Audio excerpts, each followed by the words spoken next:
about what our purpose is together today. To consider the current issue of gun violence and give our opinions on what needs to happen to reduce or eliminate it. To celebrate our resilience. To learn to look at ourselves in a more positive light, even in the face of adversity. To learn the importance of sharing our story and acknowledging that our healing process may help another person through theirs. And to learn new techniques and information about the healing properties of writing, and a couple of other things to add. I'm sorry, sister, tell me your name again. And Miss Tonika is here today. She's going to talk to us about not staying stuck in your trauma. Not staying stuck in the negative that's going on. Learning, giving you some tools to help you move through those adverse incidents. So what I'm passing out is a bingo. It says find someone who. So this requires you guys to interact with each other. And under each space is a blank line where you can write the person's name that has encountered that or has that going on. So for instance, it says, find someone who was born in April. So you have to literally get up and talk to the different individuals in your circle and find out who was born in April and write that person's name. When you get a bingo, have you ever played bingo before? So when you get a bingo, you let us know. And we, I'm sorry.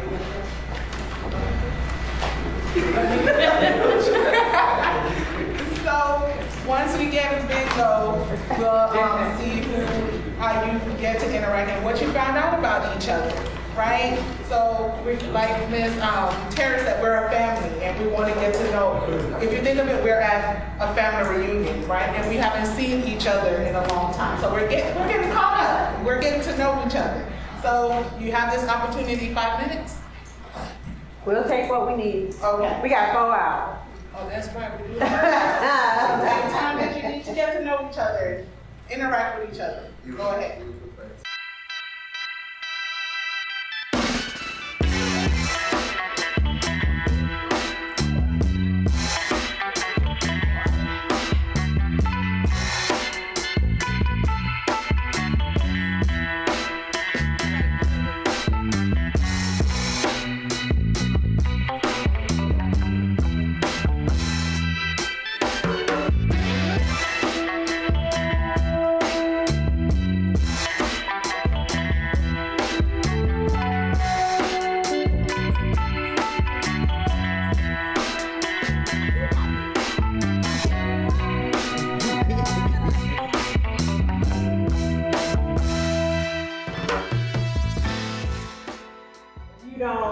Breathing, that's the end of it all. So your breath is power. And so also what is powerful is your intentions.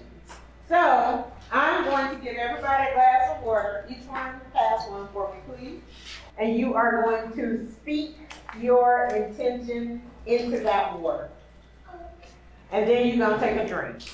So open your water and speak your intentions for today into the water. And breathe on it. It's your water, your breath. You're not sharing it with anybody. And once you drink it, you want to end up with an ashe, an amen, a so it is, whatever your belief system leads you to. That exercise, more than it being about you speaking in the water and drinking it, it is about you are setting your intentions. You are putting it in your mind, this is what's going to happen for me today. I know it, I affirm it, and so it is. So can I get an ashe from everyone?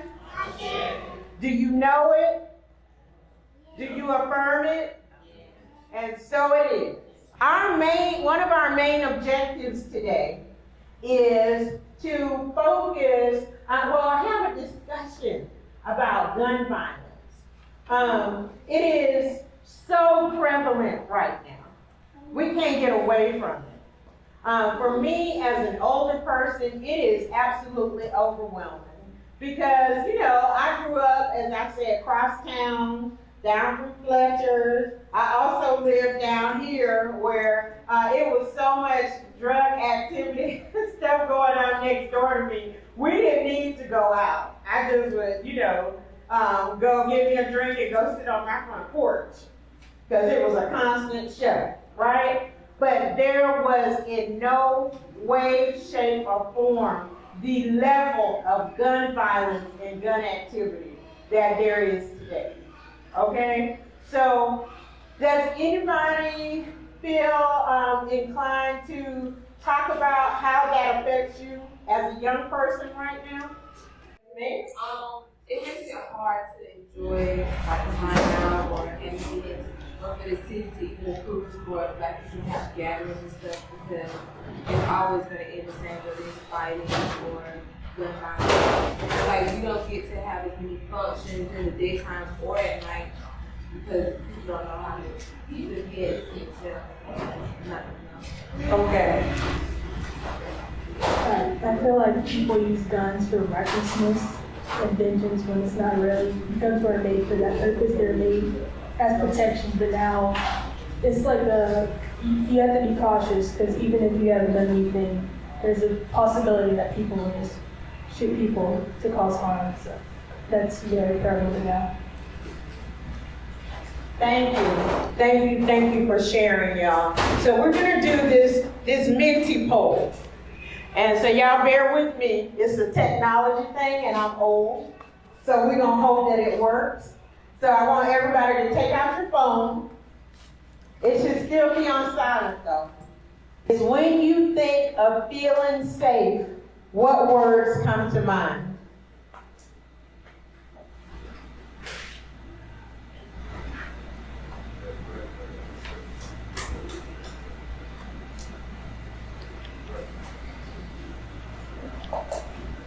What puts you in a place of safety?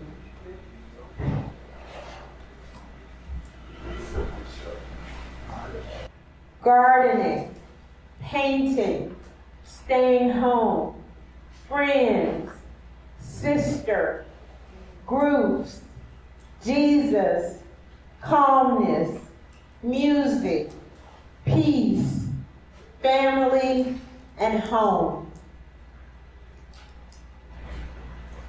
Would anybody, again, we're going to move through the day. We are going to have discussions about gun violence, but I refuse for us to stay stuck in that mode. Does anybody want to share about what they do to feel safe or to feel grounded or to feel, at peace? Stay home? Okay. That's reasonable. Would you like to say? What makes you feel at peace? Be with friends. Be with friends. Great. What about you, Jumpin? Music? All right, y'all. Speak in the mic loud and clear. You don't have one? So there's nothing that brings you comfort and peace? Nothing that brings you joy and happiness? Okay. Well, I hope that changes by the time you leave today. Dancing. Say it again. Dancing. Dancing. Isolation. Isolation. Okay. Friends. Spending time with loved ones. Oh, great. I'm saying that again. Boxing. Oh, right. You spar. Music. Relying on God's promises. Ashe. Praying. Music. Thank y'all for sharing. Thank you so much for sharing. It is absolutely, okay, so like I keep saying, we're the elders now. It's really hard for me to believe that because, I thought I was going to always be young, always be cool, not wake up aching and everything. And I thought that my opinion was always going to be the opinion that counts. But now, as an elder, I'm realizing, hey, even though I have all this experience, I don't know anything. I don't know everything. about what y'all do. I don't know a whole bunch about what you do, what your experiences are, and what your opinions are. So I want you to know that the information that you're getting in the group is very, very important to us. It is building our knowledge base, but it's also giving you all the opportunity to get to know what people who might not be in your immediate social circle think. And that is so important. That is so important. So right now, I want to give everybody a chance to take a 5-minute break because we've just been sitting and we've been talking, and then we're going to move into the next exercise, okay? Take a break.